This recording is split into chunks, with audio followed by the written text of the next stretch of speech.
sometimes that, hold on, I forgot to shut my door and everything. Sometimes that music just goes really, really, really fast at the start. I don't know why it does that. And then my camera goes off. So, You spread the music. Have you got a DJ to mix in music? we're making the same start as what Rangers did. Anyway, hello. Welcome. That's the best I've seen you for a while there, Martin. I know, it's the best. It's the best my hair's looked as well. Hello and welcome to the Rangers Rabble podcast. I'm Martin and I'm joined by Brian, Kerr and Gary. We're obviously here for match reaction to Dundee 1. Rangers 2. Plenty of talking points, plenty of things to get our teeth stuck into.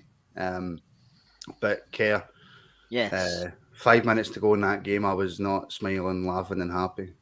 No, I was not very happy myself, but I was just about to step out the back garden and Connor Goldson scored and the complexion changed in my face differently. So it was a hard game to watch at times. Second half was better than the first, but I'm just thankful we got 3 points, Martin.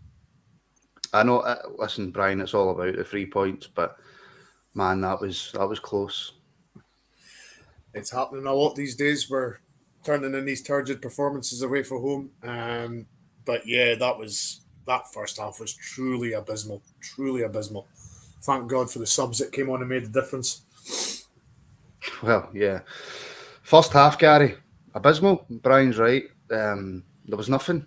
There was no fight. There was no hunger. There was no passing.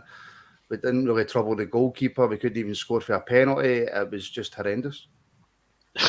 I think I used the word pathetic on the group chat. It was pretty bad, man. Pretty bad. I'll give Tav a bit of a slideway on the fact that we came away with a win because he usually does put them away, but yeah, it was a pretty poor first half. Pretty poorly. I think you've been quite generous there. Even with the penalty, we didn't have a shot in the first half. Shot on target at all. You know, there's me picking a 4-0 win at the start. I'm like, oh God. Yeah. Well, I mean, how can you go, Kerr? But right, and we'll come to the game in a minute, obviously, right? But how can you go from a convincing 3-0 win in the cup, right, to that? I thought Dundee was set up different than me after last week. They played slightly different, but so did we. And we didn't start well. I thought we started very slow, sluggish.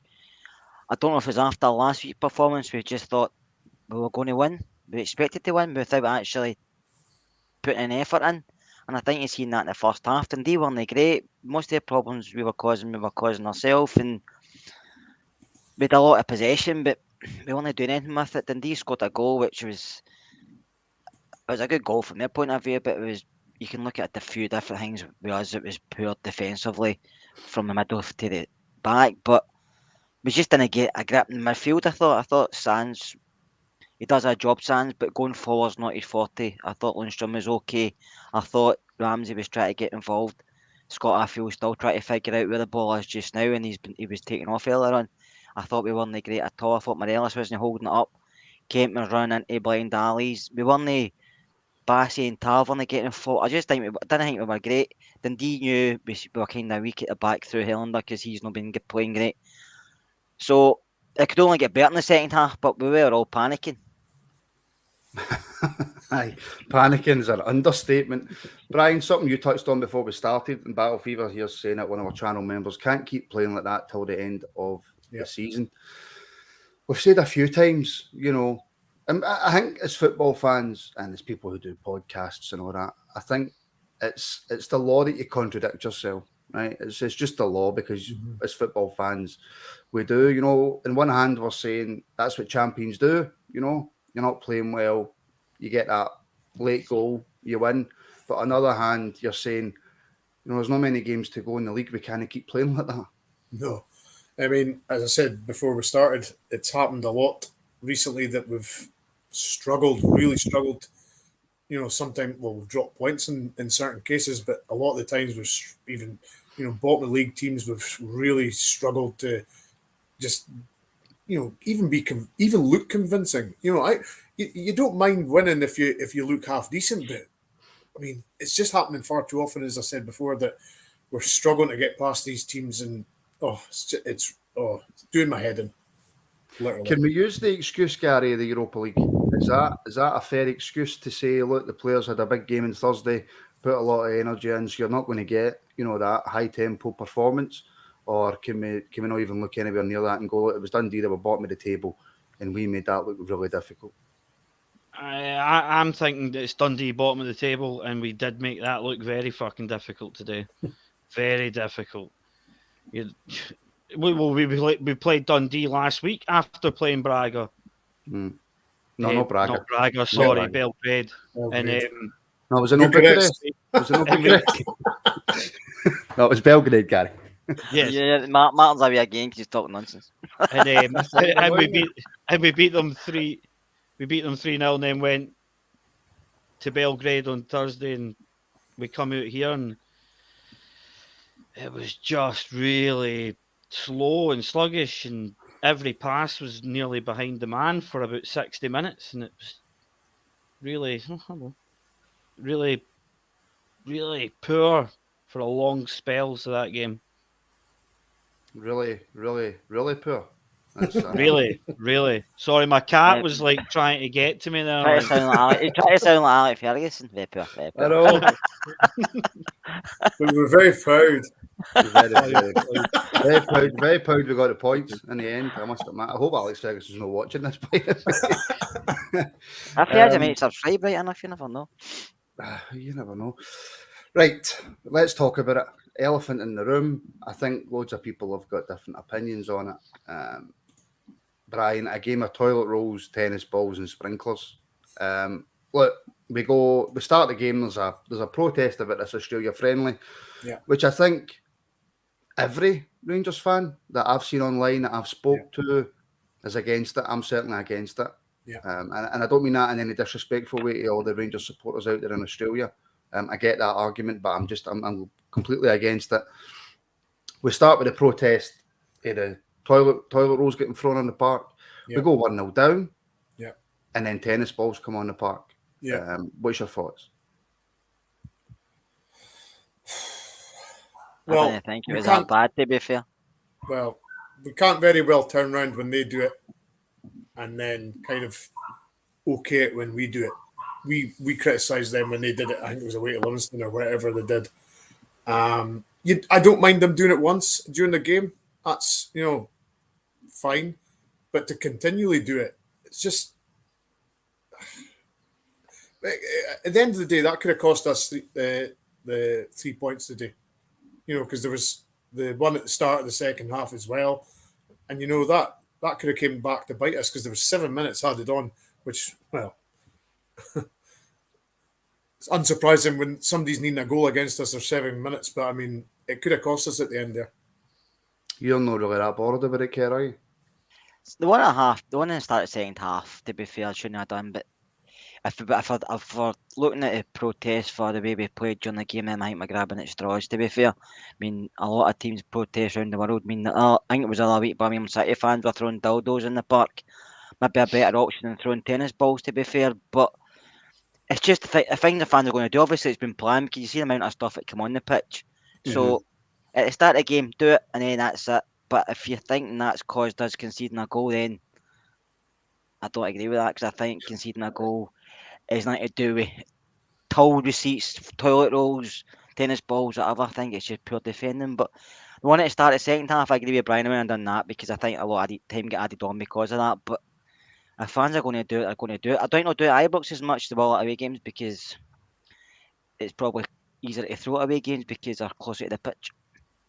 I know you've kind of got the same opinion as Kerr, Gary, because we did speak about this quickly before we came on.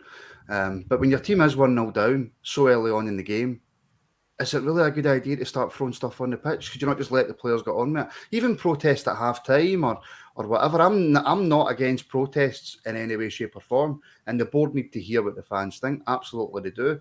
But you're 1-0 down in a game on a horrible pitch against a team that you know are going to be stuffy. Just let the players get on with it. Yeah. If you're going to do it at either this like in the half-time break or before the game kicks off. Don't do anything during the game. Like you said, I'm very much in the same boat as Kerr on that one. I think the board need to start listening because clearly people aren't happy, and we're going to start getting a bit of abuse for certain things as well. in terms of the protests. So I think the board need to start listening to the fans big time before things get out of hand. No, listen, I mean, I I've not completely seen agree one with that. positive. I've not seen one Rangers fan say anything positive about this friendly. Not one. No. I don't think you will, Martin, apart from anybody like Martin said that lives in Australia. But the problem is with Rangers, as we know with Rangers, fans are just a cash cow or nothing else. They don't want their opinion and stuff. They don't want their thoughts because, as you know yourself, you get 3-4 emails every day to buy stuff for the shop or whatever. That's the only time they really contact you because we just get money for us. The only way it will hit Rangers board properly is if you stop spending money and stuff. If you can throw tennis balls, you can throw toilet rolls, whatever. That's not going to bother them. But if you stop spending your money on Rangers, which we don't want to do because we're all fans, but if we've done it for a while, that was sink in because that's the only language you understand. But we don't want the friendly. I think it will be cancelled. But the board have to learn to respect the fans more than they do. This is the point, right? And Denzel makes it. Care. What worries me is how much it will take to persuade the powers that be to penalise us with points removed. We all know about the antipathy towards us. Look at Denzel. I'm an offer using big words like antipathy. Denzel has a point, but like I say to Martin, if you punish Rangers, you've got to put a blanket right across Scottish football. 100%, but we know, Care, that that's not the way it works in it. We know that in Scotland because in Scotland, Rangers are the classed as a sports institution. We're used as a political statement, and that's the problem in Scotland. And I'm not going to say what about this or what about that because no, there's stuff we should stop doing as a fans in general. We should stop doing stuff as it's like singing songs, other stuff. We have to stop doing it. But you just can't always point the finger at big bad Rangers. Because there's other fan bases out there that do exactly the same as us. Yes. Yeah, we have to look after ourselves and call ourselves out and stop things. But don't just always point the finger at Rangers. And that's what it seemed to be in Scotland. It's time it was covered over the whole of Scotland. Because it's not just us. So maybe if the board start sticking up for us as well, at times we would listen and maybe the fans would stop because we stopped it in the past. Some of the fans don't want to. I'm not against these folks can sing these songs if they want in the house or whatever. Just don't do it at a game. Well, and Brian, see what Kerr says there, and see when it comes to having political arguments, I'm not going to go anywhere near Kerr because he would wipe the floor with me, right? But I get the argument that Rangers are treated differently, and I'm not just saying that with the blue tinted specs on because there's evidence out there, right? It's been proven, right? But see where we are. Is it not just a good idea? And I'm not saying get in line, toe the line, don't do this, don't do that. Just don't do stupid stuff that's going to get the club in trouble for the time being. And also what Kerr says is 100% right. Rangers do need to step up and come out and speak for the fans more. Yeah, because we said that just before we started. They've not said, apart from announcing that they're going to Australia, they've never ever mentioned another word about it from the board. And if they had looked at their social medias for even a split second, they would see Which they do. They would see that 99.9% of people are obviously against it. So you think they would come out and say something about it, but as Kerr says, the only time they come out and say something is when they're wanting you to spend money in the shop. So, but as Kerr's saying, we're running the risk, unfortunately, as he says, that we get treated differently, and we're going to come a cropper soon if these things don't stop, unfortunately. But listen, that's enough about protests and stuff like that. And now we're here to talk about the game as well, so we will do that. But Kerr, Mary's met I know. a cousin of yours. Did you see Mary. that? I see that. Aye. Kerr, I met your Spanish cousin Juan last night. There you go. Aye. I didn't even know you had a Spanish cousin. Kerr. Aye, we won, Kerr. Right. Gary, back to the game. We go down 1-0 very, very early. And as we do, we always look for, what could we have done to stop it? Why did it happen? Cross from Marshall and a header at the back post for Elliott. So are we saying Kent poor closing down? Are we saying McGregor should have maybe came and got it? What are we saying? Why did that first goal happen? Probably a bit of both. I think Kent could have done a bit better, but I don't even think normally. Sorry, Sands stopped the cross. Kent. It's difficult for Kent at the back post because Kent's not a defender and he's up against a. Was it not Ramsey? It was the boy at the byline. No, I think it was Kent. No, Kent was running with the Kent was at the back post, wasn't he? Kent was a back post. Yeah. He was never going to beat Christy Elliott there, but I thought it was Never. Ramsey tried to stop the cross getting in. Was I it thought it was Sands? Sands, but I could be Even wrong. still, if you're marking someone at the back post, you should be in front of him. Even if he's in front of him, he's not going to get above Christy Elliott. I mean, No, Ryan Kent's one of the greatest in there. To be fair, it Mhm. should have been him. It was there. It should have been one of the centre halves or Lundstrom or something. It should have been Kent. It should have been. But what I was saying, Gary, for McGregor, is it a good ball? Is it a difficult ball for him to come and get? Because it did seem awfully close to him. I'm not going to blame McGregor for that one. Not that one. It was quite high, I think, if I remember rightly. I could be wrong. I need to see it again. God, I'm having a mare of the day.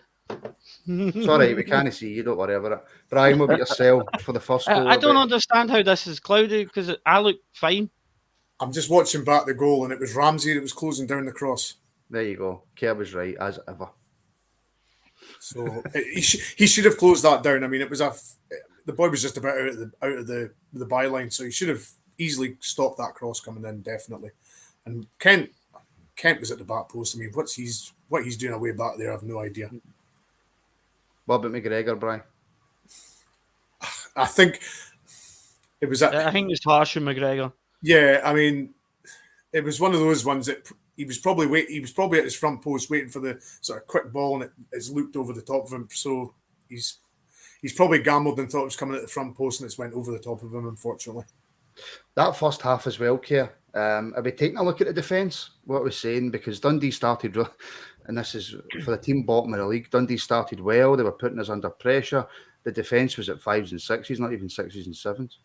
I think that Dundee had to start Martin Moore because St Johnstone won yesterday, didn't they? So Dundee, kind of last chance on for them, kind of, because St Johnstone had a bit of form. So I think they had to come out and start. And they knew, probably watching us and stuff after European games or since Herlander's been back, he's not been big foul's not been great. So the attack is at our weak points, and I didn't say it worked. It worked to a point, but they scored. They got a bit of energy from that, and they kept it up. But we never stopped them at any point. We weren't even winning the first balls. We weren't winning the second balls either. And I thought our midfield was very sluggish. Like I said, our field usually digs deep. He didn't do a lot. Sands, I'm surprised he didn't do more. Ramsey was trying, but that's no Aaron Ramsey's game. To be fair, he's better on the other side of the park. But I thought we had a lot of possession, but then they did a lot of it. But then when they got the ball, they did try to attack us because they knew we know our frailties. And to be fair to Gio, I've criticised him this season, but putting Lundstrom back there, I know it didn't work against Motherwell, but we looked more solid. Yeah, we did. And Brian, there's been a lot of chat during the game and after the game as well about Hollander. Hollander looked like a player who hasn't seen much first team action in a while. And I still maintain, and I know that a lot of people disagree, but I still maintain he's either our first or second best defender. He's the first or second best defender for me at Rangers, but it was a poor game for him today.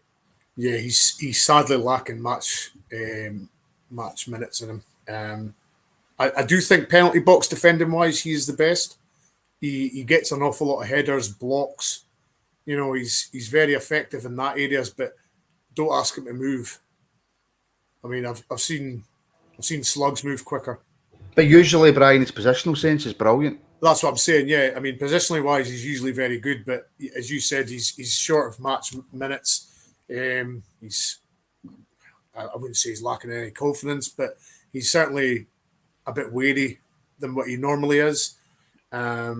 He's needing to get up to speed very quick because we've only got him, Balogun, and Goldson as a sort of recognised centre halves. So he's going to be important in the remaining games left. Yeah, Simpson's still there, but I don't see Simpson getting many first team games towards the end of the season. Gary, CGM's saying the pitch was not Hollander's friend. I don't think the pitch was anybody's friend today, Gary, to be honest. But yeah. I don't think we can use that as an excuse for why he had a bad game. I don't use that excuse for any footballer ever. You're paid thousands of pounds a week to play football. If you can't play football on a pitch, then you shouldn't be playing football.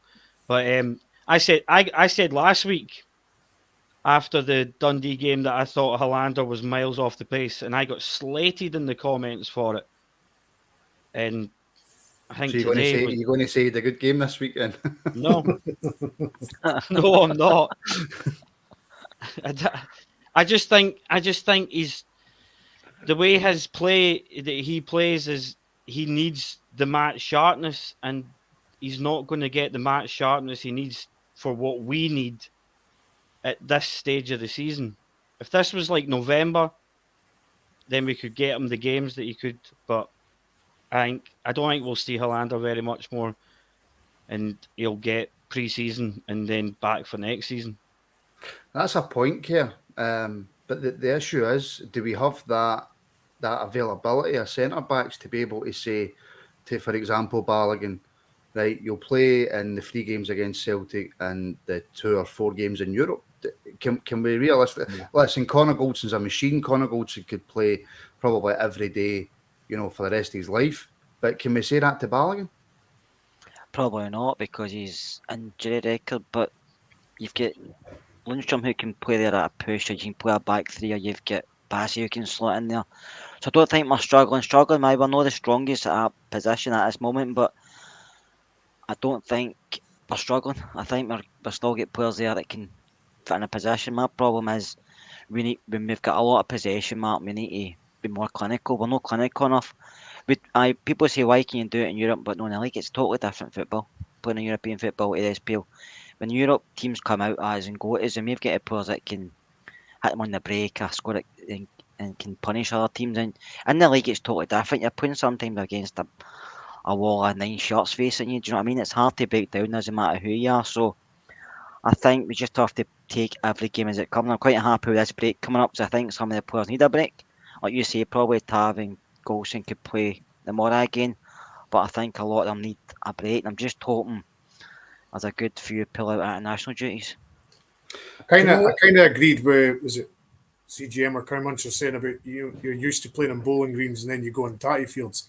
I kind of get that to a point, but it was the same for everybody, and it's not easy for anybody. So we've just got to, you just have to adapt it and try and get through it as best you can. But I do take the point, if you're on bowling greens and then go to tatty fields, you're going to struggle. I know. Do you know? I just see Matt throughout my whole life following football, right? And I used to play a lot of Football Manager, right? I used to play tons of it. Football. I always did play a lot of football. You're a Football Manager. I played a lot of football when I was younger, but then I found alcohol and food and it went sideways.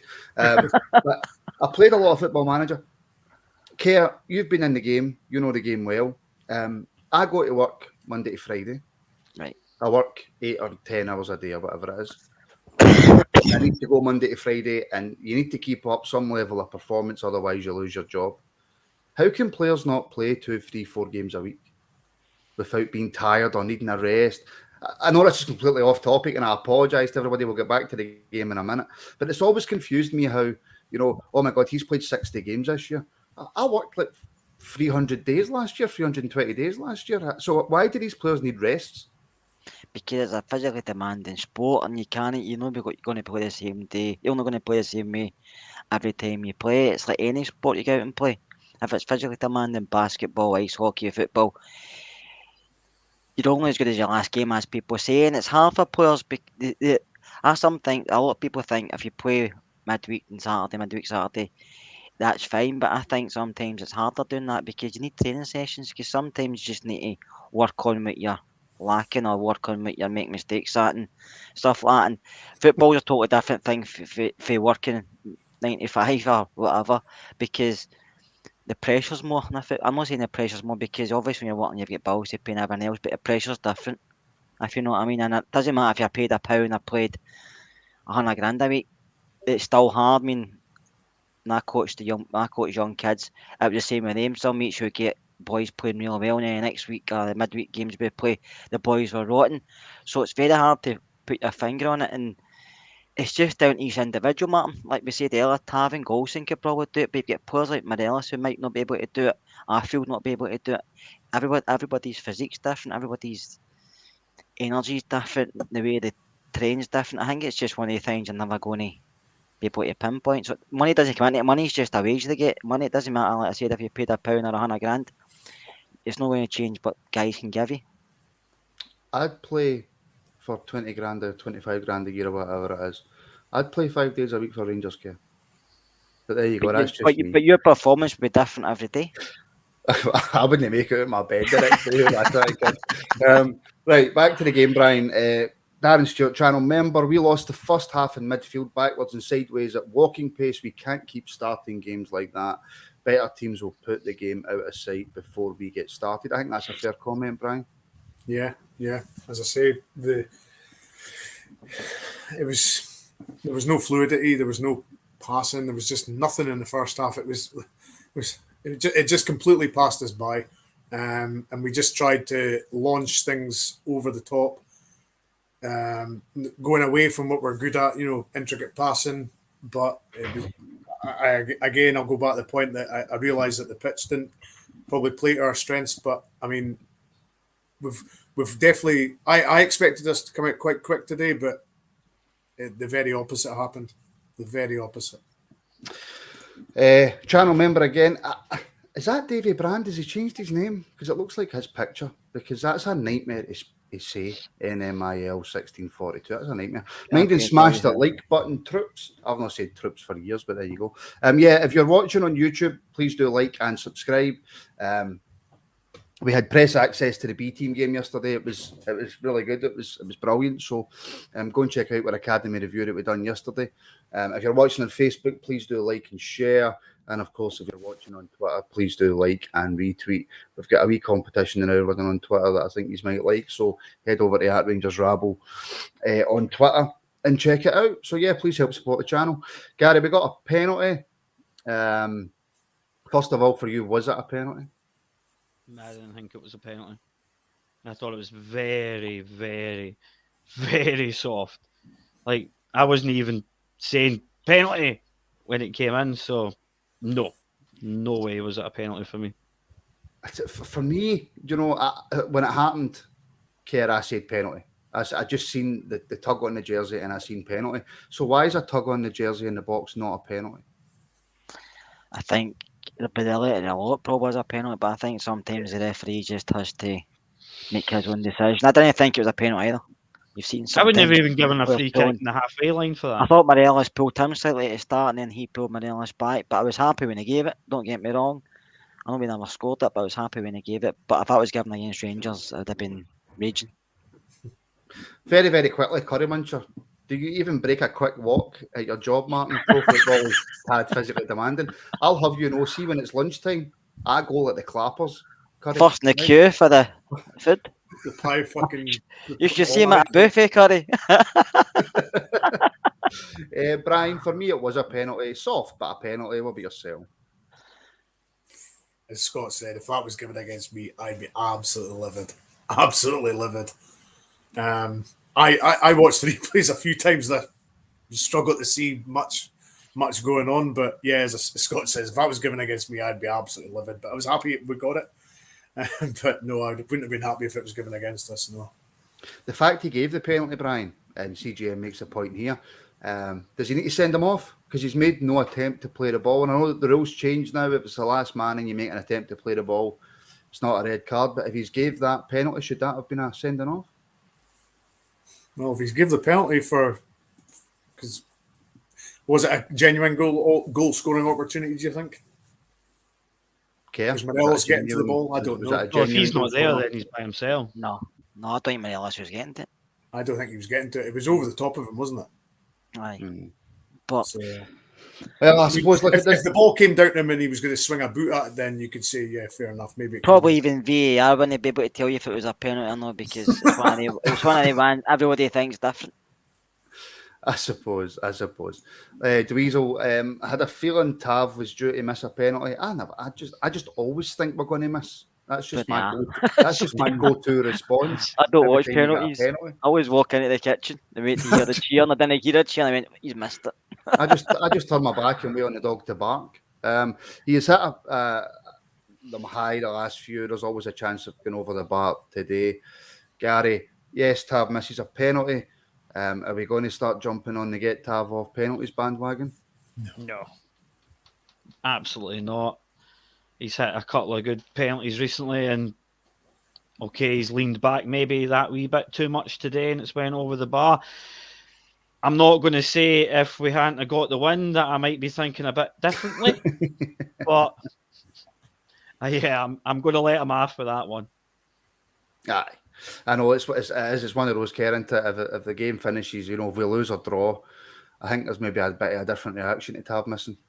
Yeah, I think Tav is probably sitting in dressing room at full time, thankful we win, because I think he'd probably angry at himself for missing, but probably his teammates were angry at him for missing as well. But no, he scored.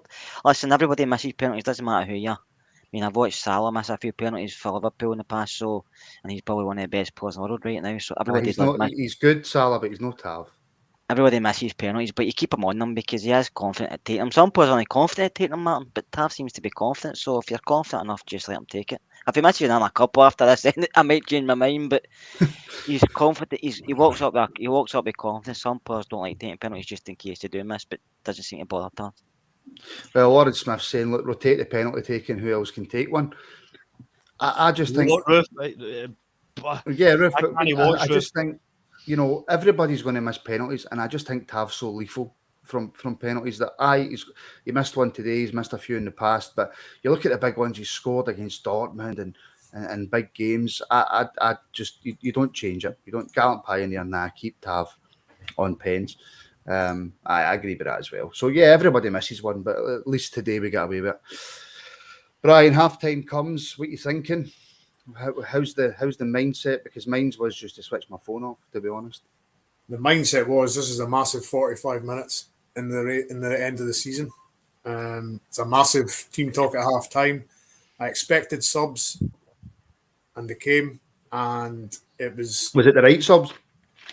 I think it was, because Arfield did pretty much nothing, didn't he? Or was it Sands? Sorry, Sands went off. But I mean, yeah. He had to do something clearly because the first half was so bad. He had to do something to change it. So it was good changes. I was surprised Roof didn't come on a bit earlier than he did, but he did come on and make an impact when he came on. Roof always does care when he comes on. He always makes it, not always right, but majority of the time he makes an impact. Maybe he should have been on earlier. Is there an issue there, do you think, with Gio? I don't know. I mean, I like Roof. I have to say he's a very intelligent football player, and he closes down well. And you've seen that in games. He's come on, he's closed down well as well in the ball back, and his movement's good in the box. And he had that header that Ramsey scored off her. So I thought he should be on earlier. I'm a big fan of Sakala. I know a lot of people like him, but I just think he's a bit hit and miss for me. He doesn't know what he's doing himself, and I mind anybody else. But I'd have Roof on before Sakala, but obviously. I know he's got a bit of pace at Cala, but take his pace away and he's... I don't know. I'm just not his biggest fan, but I like him. Roof. He can score goals and he can create goals.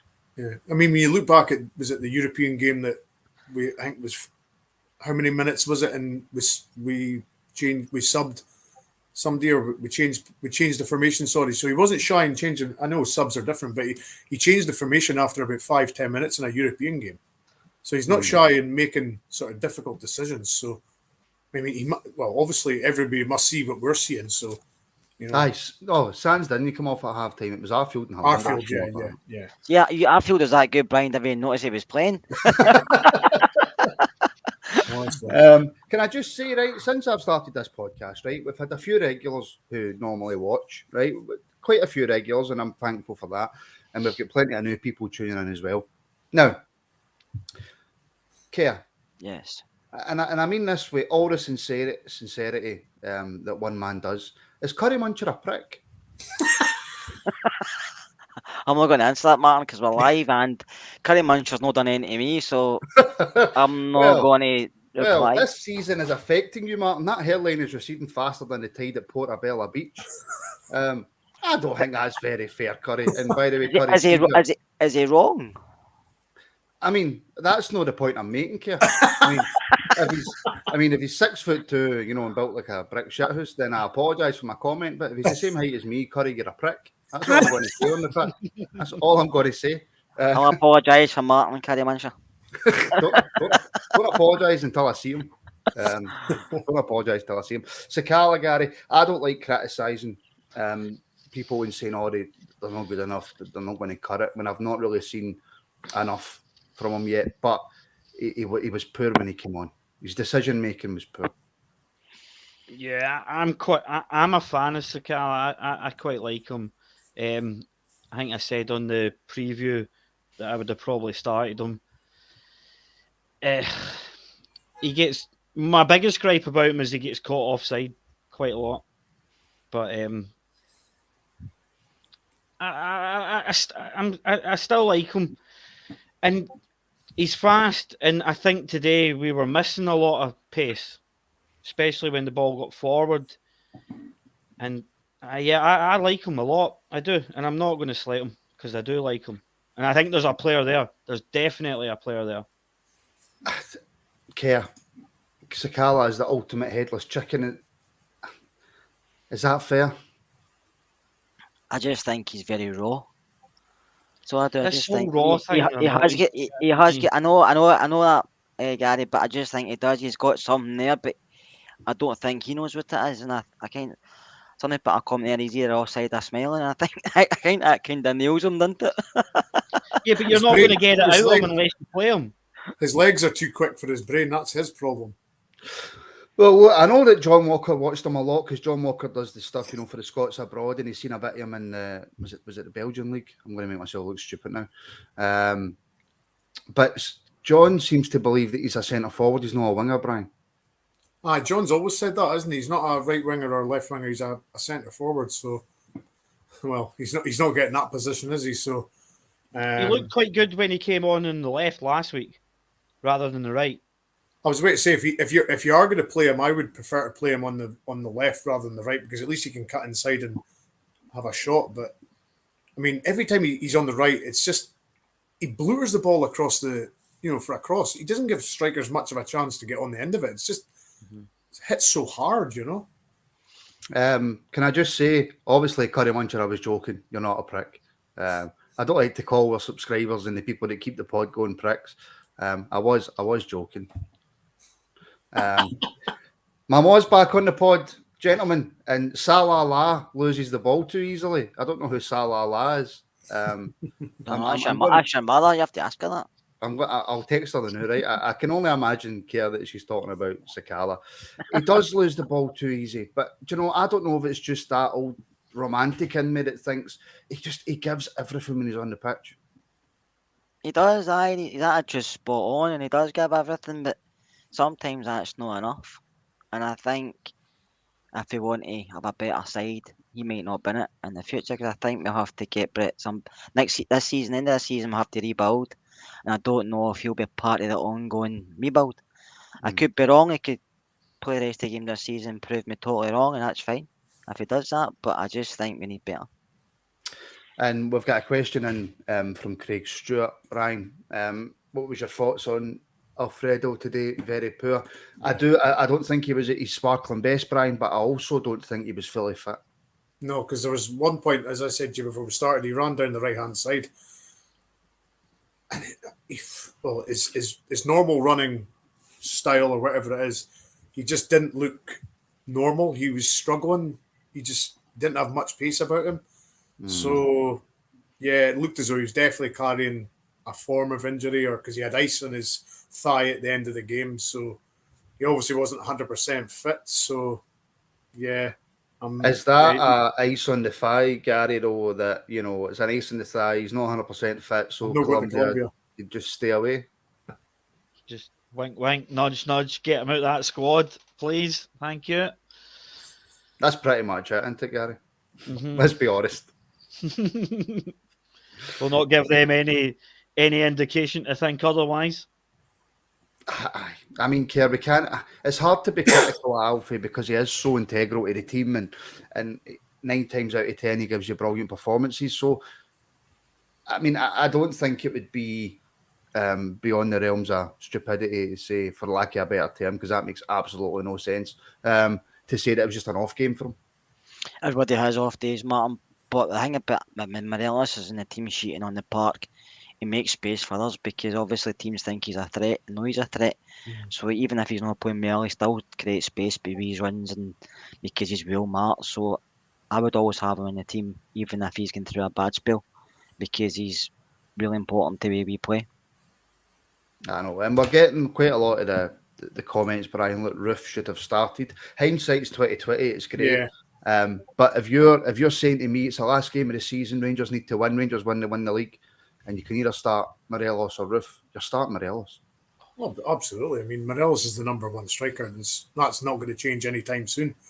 As you say, if the league title was on the line, you'd start Morelos. So, there's no that's not the issue. The issue for me was he 100% fit starting, and it's a big risk at this stage of the season to risk your number one striker with a niggling injury that he picked up in midweek. Yeah, I know. We did get back into it, Kerr. And I thought to myself, just before the goal, we created a couple of chances, we were piling the pressure on. And I suppose it's a wee bit, is it an added bonus that it was Ramsey that got it? It was. I thought he actually started coming into the game more, and he was trying to link up, he was trying to get forward, and he was putting he done a good few 1-2s, and I just thought he just needs minutes. If he was even another 10-20% fit, it'd be awesome to watch, because you know the quality he's got. You can see it the way he plays, and I was delighted he scored.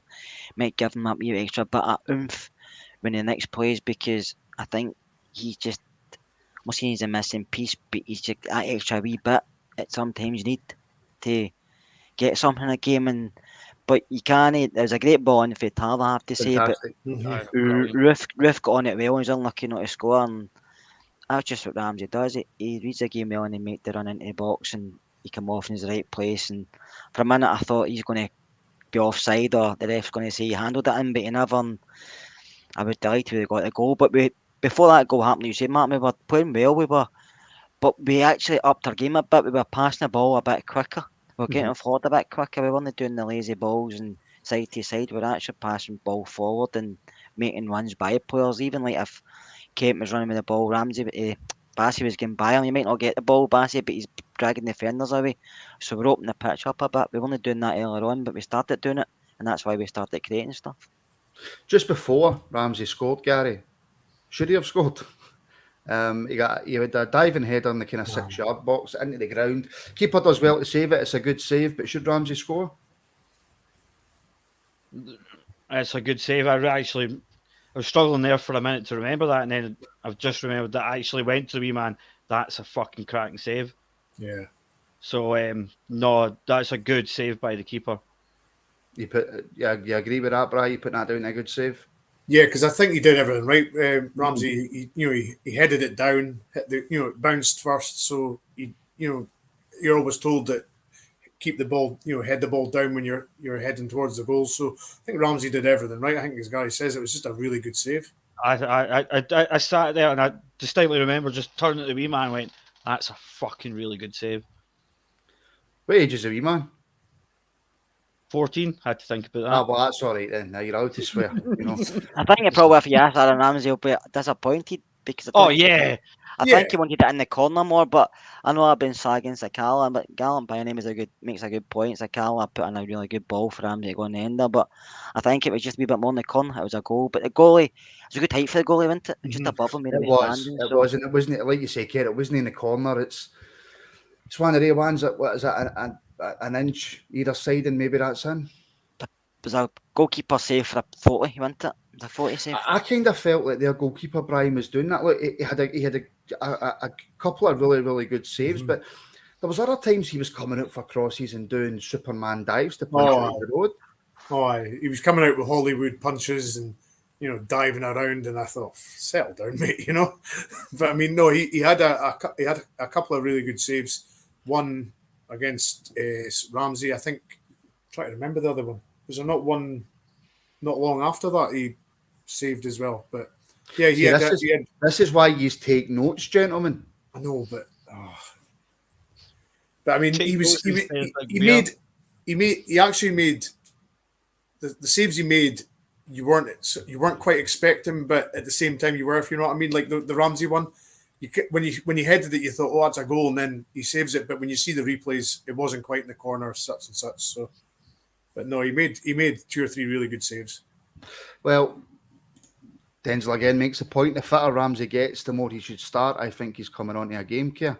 I would kind of go along with that.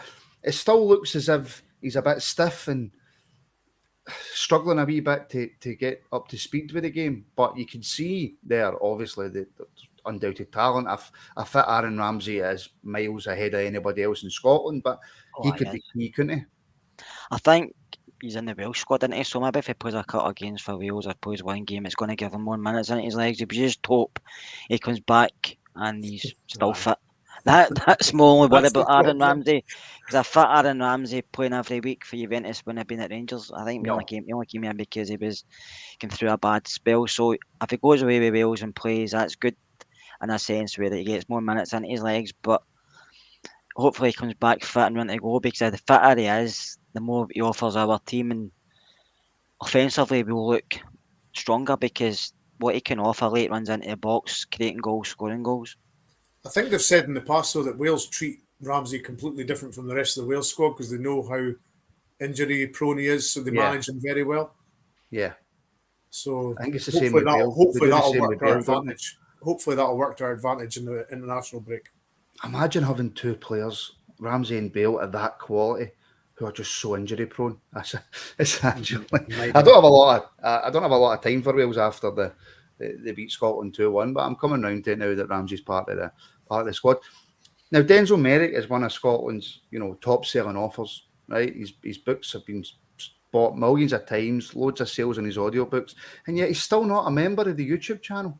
You would think for somebody who's worth over 500 million, that they would sign up to $1.99 a month and become a member and get access to, custom emojis, priority response to comments and stuff like that. Bit disappointed in you there, Denzel, but hey, I'm just saying. I'm just saying. You're upsetting the South Wales loyal now, Martin. You what? You're upsetting the South Wales loyal now. My apologies, Nicholas.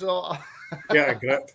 You know what I mean? After they beat Scotland 2-1 and we'll get that last minute winner, it stung a wee bit. But Nicholas, you're bringing me round to that.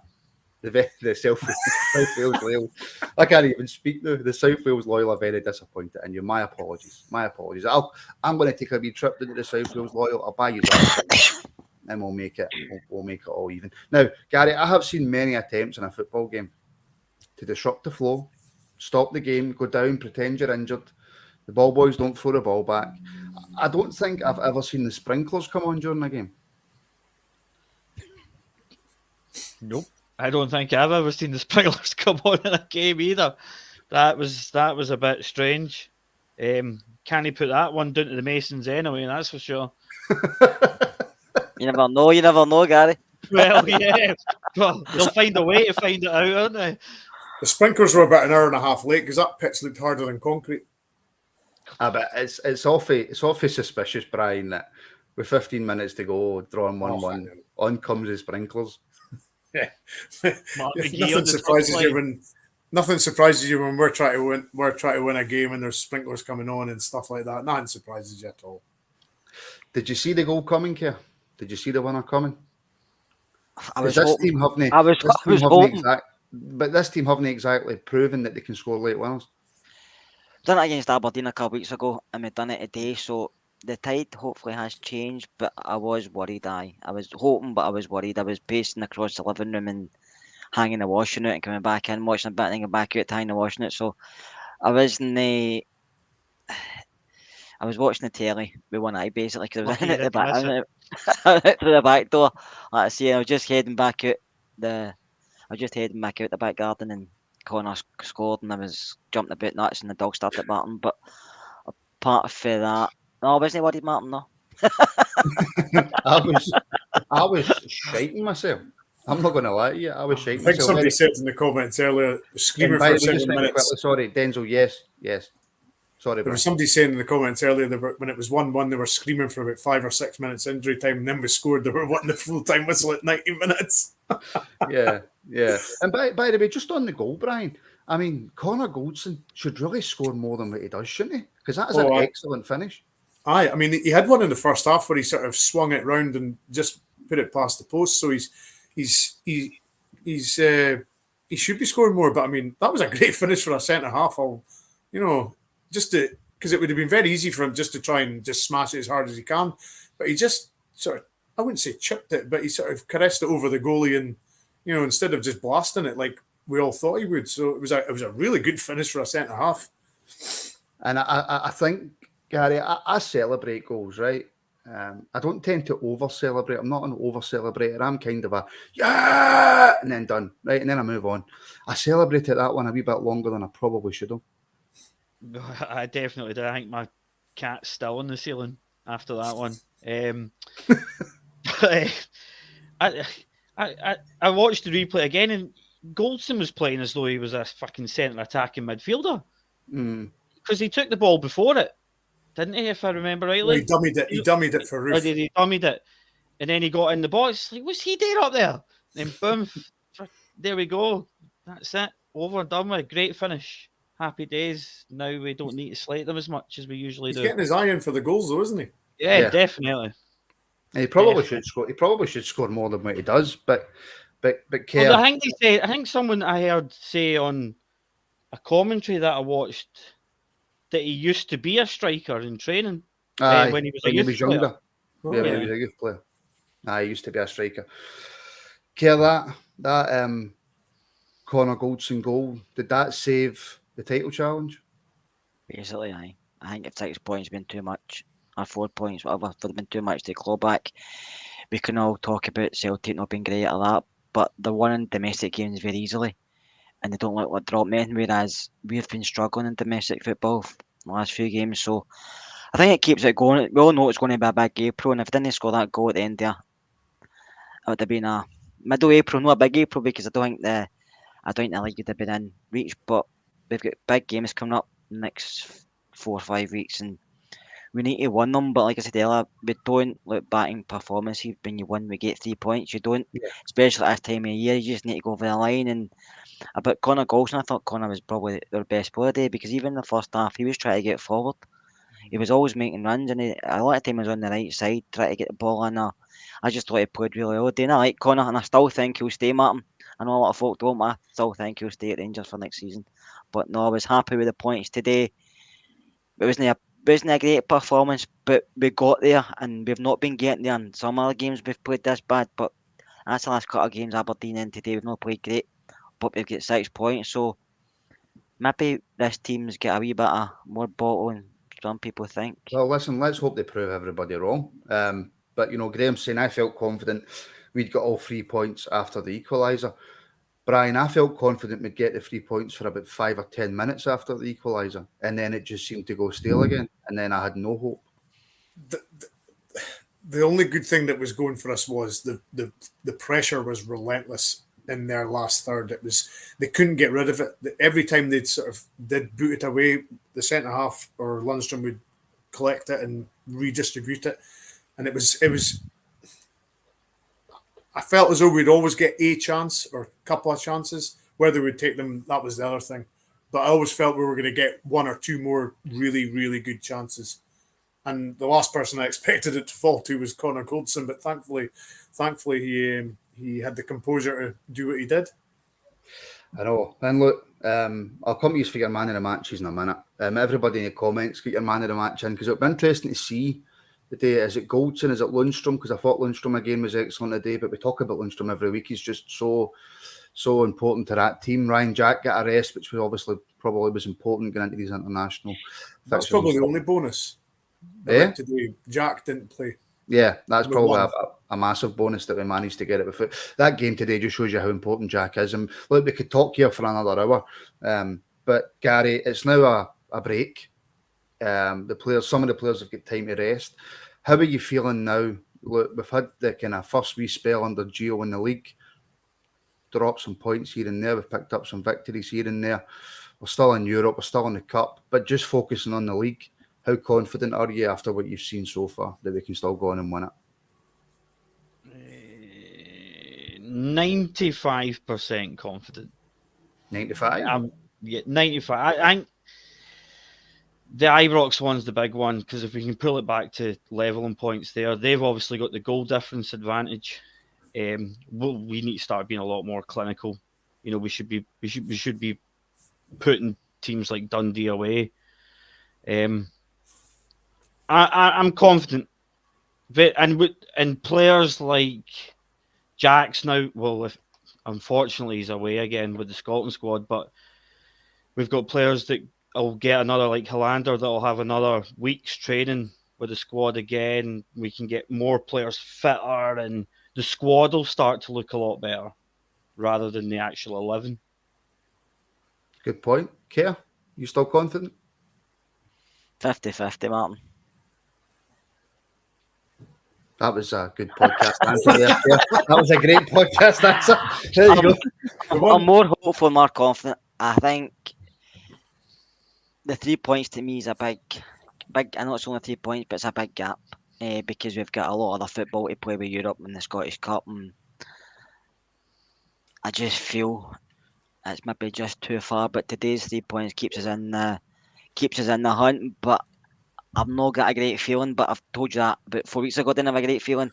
I just think the swinging points has just been too much for us to pull back. But like I said, I hope I'm wrong. So that's on 50-50.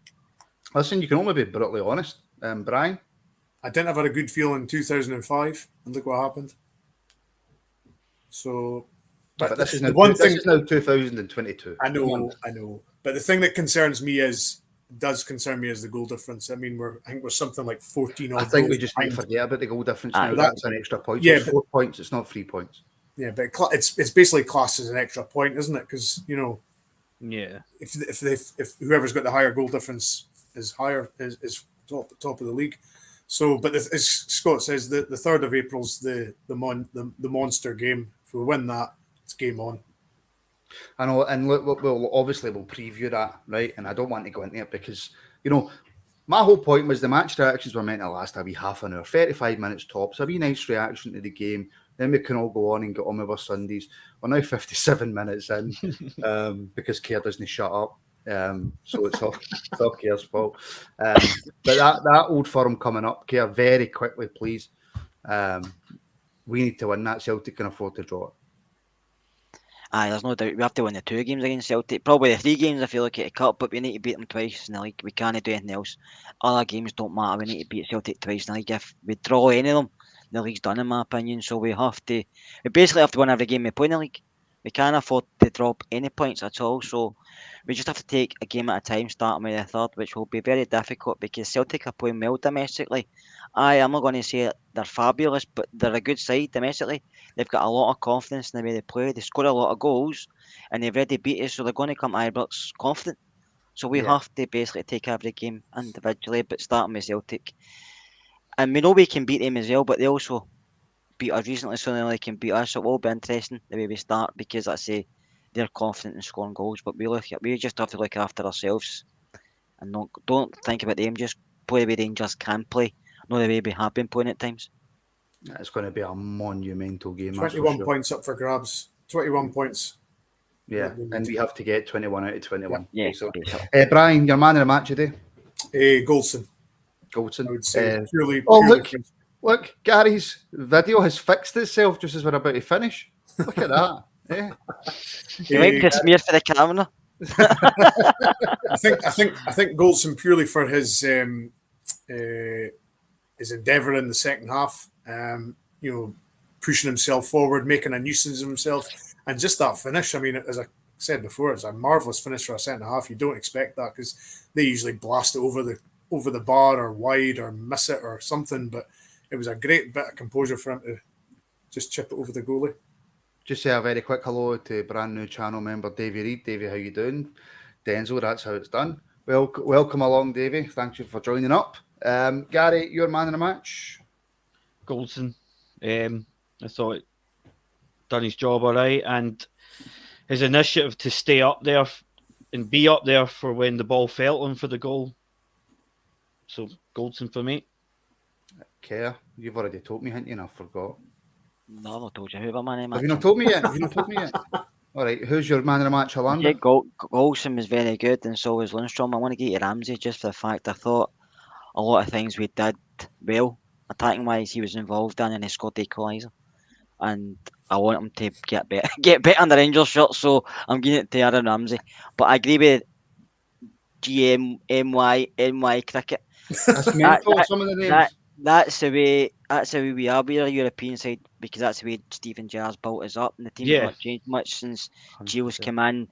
So we can play well in Europe because it's kind of toe to toe in Europe, and we can cope with that. In the league, we struggle when teams just sit tight and disciplined in a good shape. We struggle in that.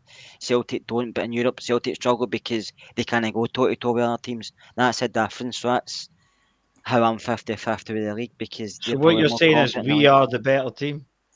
In Europe, not in the league because we're sitting second. That's well. I mean, you can't really argue with that. There's a lot of people. There's a lot of people giving it to Lundstrom and Roof. I mean, Roof had a hand in both goals.